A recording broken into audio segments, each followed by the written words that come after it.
Okay, it's interesting that the reading that Joey read just now. So it's related to this very topic that I want to share with you.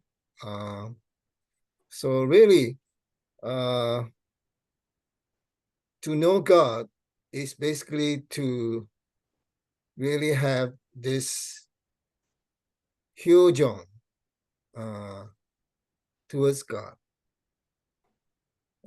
So cultural heart, hyojong culture, is all connected with this understanding that we should now know God, not just experience God, but know God, go beyond experience. Okay, so I hope that this series will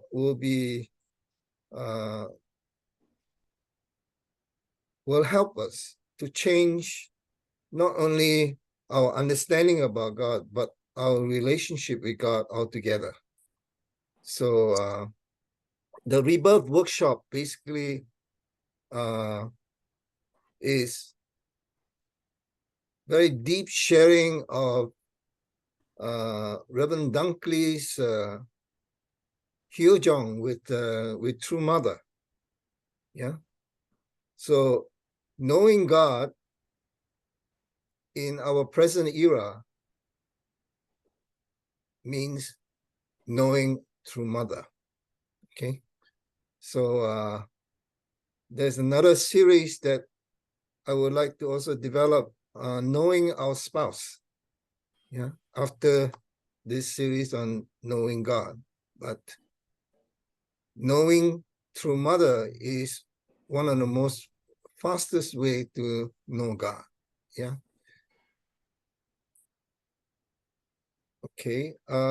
This is a Bible verse that I would like to again share with you. I have quoted this before. This is in the book Old Testament from the book of Jeremiah, chapter 31, verses 33 to 34. I will put my laws within them, and I will write it upon their hearts, and I will be their God, and they shall be my people.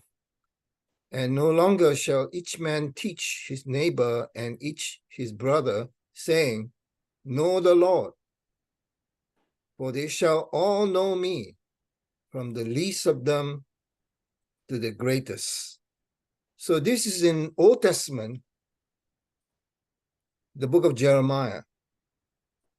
And this prophecy, this is a prophecy that was given about the first coming of the Messiah. So for the Jewish people, there is no first coming or second coming. As far as they're concerned, there is only one coming. And they did not receive Jesus, and they do not regard Jesus as the Messiah. So this prophecy is the prophecy that was not fulfilled when Jesus came 2,000 years ago. That's the reason why if you read Hebrew is in the New Testament. Hebrew is in the New Testament when Jesus spoke to the Hebrews, the Jewish people. Okay? And this is in chapter 8, verse 11. The exact content of Jeremiah 31, 33 to 34 was repeated in Hebrew chapter 8, verse 11. That they shall all know me, from the least of them to the greatest. So this prophecy was not fulfilled during Jesus's time. So in the New Testament, in the book of Hebrews, this prophecy again was made. And this is for what? For the second coming, when Christ returned again. So which means that when Christ returned again, everyone will know the Lord, from the least of them to the greatest. So this is an amazing prophecy. So what does knowing God, know the Lord, know God, what does that mean? So it's very important to understand that in the English word, know has a lot of meaning, but there's no equivalent. So actually, hyojong, or what we call filial heart, is the closest to really understand what knowing God really means. Okay, so I shall continue with this.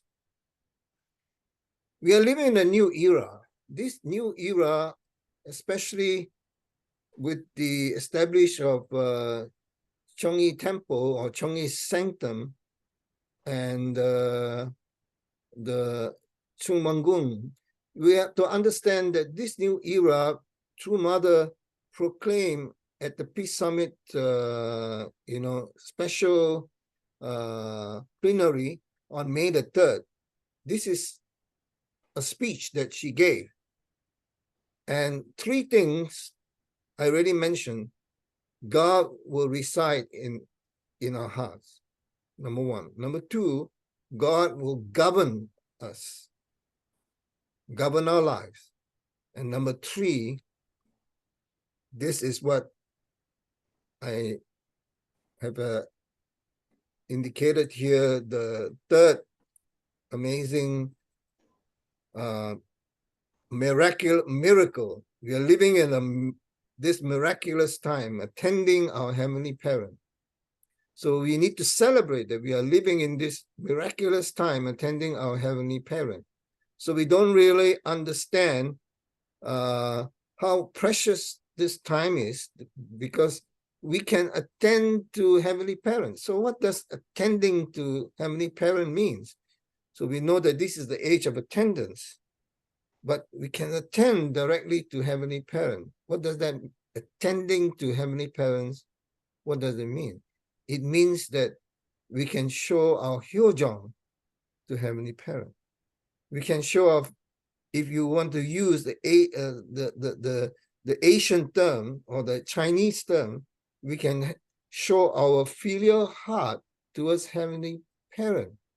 This is really amazing, And to know God is none other than to show this attendance to Heavenly Parent and to show our filial heart towards God. So in that sense, not only we need to recognize that this is a new era, we need to have a new understanding. And this understanding is not from our intellect, it's from our heart.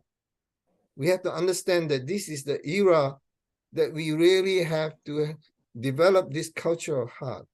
We have to develop this filial heart. And also for Chinese people, filial heart is not the same as filial piety.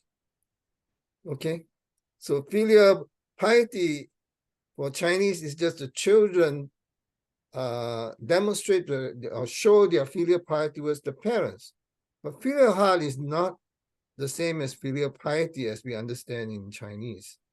It's God's filial heart towards us and our filial heart towards God. This is really very different understanding altogether. So in this sense, even Chinese people have to change their understanding of filial piety to filial heart. Hyojong.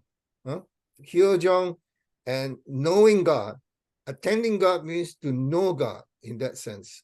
So the closest I can explain about attendance in the Bible is, I think I already mentioned this, when Jesus visited the home of Martha and Mary, okay? One of them was so upset with the other sister, Mary. Martha felt that you should go to the kitchen and prepare food for Jesus. So she was so upset that her sister sat down together with Jesus.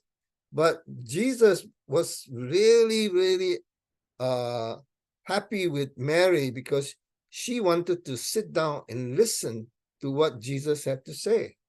She wants to attend to Jesus. She wants to know what is in Jesus' heart, you know. So in this sense, Mary is attending to Jesus. But Martha have an all understanding that, you know, as the women of the house, you have to serve your guests. So we are all like Martha. We do not know that we have entered the age of Hyojeon, that we should really come to know God and come to know true parents and know true mother in particular with the filial heart. Okay, so this is very important understanding that we have an amazing time that we can really know God, you know, we can attend to our Heavenly Parent. So if men have not fallen, men would have the heart where they will know God's existence naturally from birth. Just like true father and true mother and Jesus, they are the only begotten sons and daughters of God. So they already know God. It's not something that they need to be taught, you know. So if men have not fallen, then they would know God's existence naturally from birth. You don't have to prove to them. They will know that God exists. They will know God in their heart. Okay, so this is actually because we fell. We did not. We are not born with this relationship with God. Yeah. So here, it is the principle that experience. This is a very important understanding that True Father gave about what we understand as truth. Huh? Before I came into being, God exists. Before I was able to think about God, God exists. God rules over my whole being, including my senses. This is the most important key to understanding. It is the principle that experience precedes understanding. So this is for those people who are trying to figure out God. So True Parents is trying to understand that, look, you know, you're trying to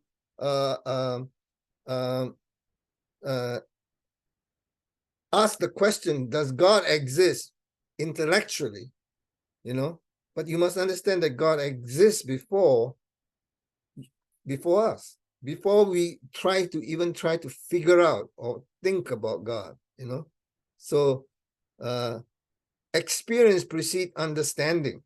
So when you think about God, you're trying to understand God. But there is something that is before understanding, and that is experience. And there's something more than experience, you know. I will use the word to know, okay? And then later on, I will talk about the different understanding that we may have about God in terms of experience, in terms of knowing God. There's a difference, okay? So you should feel his presence in your very self. So it's something that needs to be felt, not something that you need to figure out. God is not something you can figure out. You can prove God's existence. You can also disprove God's existence intellectually. There's no way you can prove God's existence. There are other people that will disprove God's existence as well. So God is not, existence is not something that you can prove, but it's something that needs to be felt. And it's not just an emotion as well. So this is for people who have issues about believing in God's existence, okay? I said a little bit because I come from a background where I did not believe in God at all, okay? So we have to go beyond that, you know? Okay, know God through your heart. This explanation is perfect, you know? Do you have love? Do you have life? Do you have lineage and conscience? So when two parents use the word conscience, it means original mind. Okay, original mind. Then have you ever seen love? Can you see life? Can you see lineage or conscience? You know these exist, but you must acknowledge that you cannot see or touch them. A similar logic applies to the question of whether God exists. Okay? Anyone can recognize God and confirm that he exists. Once God comes into your heart knows him. And this is the failing of our education system. It's a failing of Western civilization, because the philosophers have completely they separate the invisible from the visible. Descartes through what we call duality. So emotion, unfortunately, is taken out altogether.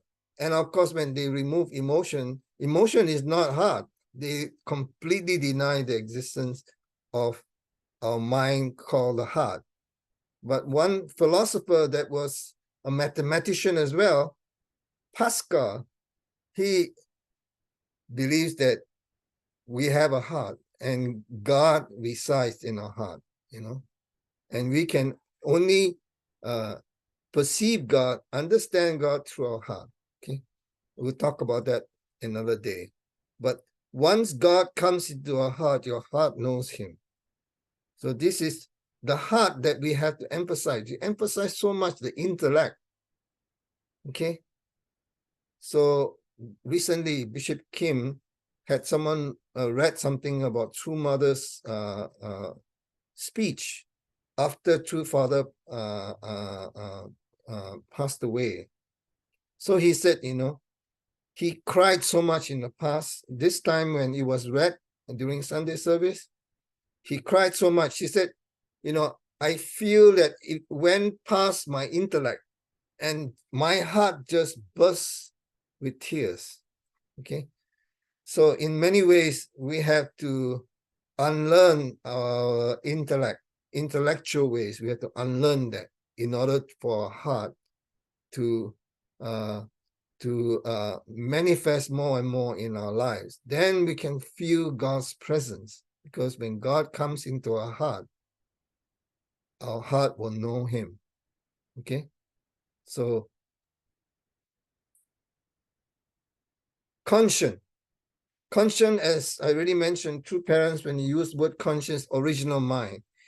Conscience is the teacher, parent, and God. I will not read the whole thing because I have not so much time. We have fallen nature. Our heart has become, deceitful above all things, as the Bible says. So we lost that original heart that we should know God. We should feel God's true love. So conscience is the only one that helps us to navigate in our fallen mind. Okay, so it's supposed to be our teacher, our parent, and our God. So I will talk a little bit about awareness, consciousness, especially because we are fallen, how we can actually bring the heart of goodness that we all are originally endowed with, how we can feel God in spite of the fact that we feel Satan and our fallen nature all the time. Okay, another whole presentation on this. So we need to know God with certainty. So there's a difference between know, experience, encounter. Okay, encounter is like you're meeting. So I always feel that when you go Sunday service, actually we are having a meeting with God. Yeah, but actually encounter is something that we should start with that understanding that we want to meet with God. What about experience? Experience, yes, but experience is basically I'm subject partner, God is object partner. So we experience. Okay. So if you want to always experience God, you will never experience God because you will never know God. The reason is because there is a subject partner and object partner relationship. Okay. So if you always take the subject partner relationship, your experience become like an object partner relationship. So you have to move on that we really need to know God. However, true parents say that God gave us the 5 physical senses so that we can experience the reality of his existence through our 5 senses. That means we have to know God through the 5 senses that God endows us with. Okay? So, for example, when we go to nature, when we allow our sight, our hearing, and we listen to nature, we are bringing beauty into our very being. We're experiencing it. Yeah. But actually, we have to go to another level where we can know God through nature. This is another level altogether. Starting with experience and going to knowing God. Okay. So this is the highest priority and most important element in human life, to know God with certainty. Okay. So we don't want to just have a meeting with God, We don't want to just experience God. Have you come across a situation where a husband and wife come together and say, I want to experience you? The husband will get very upset, I want to experience sex with you. The wife will get really upset, Well, you don't love me, Yeah. So experience is one level, but you want to know you want to understand the person, you can feel the person heart and all that. That's knowing. Okay. So I hope that explains. There are also a number of other ways of understanding about our relationship with God that I won't want to touch on, but at present moment, just know, experience, encounter is enough to see that there is a big difference between experiencing God and knowing God. Okay? I think that's the presentation that I would like to share for this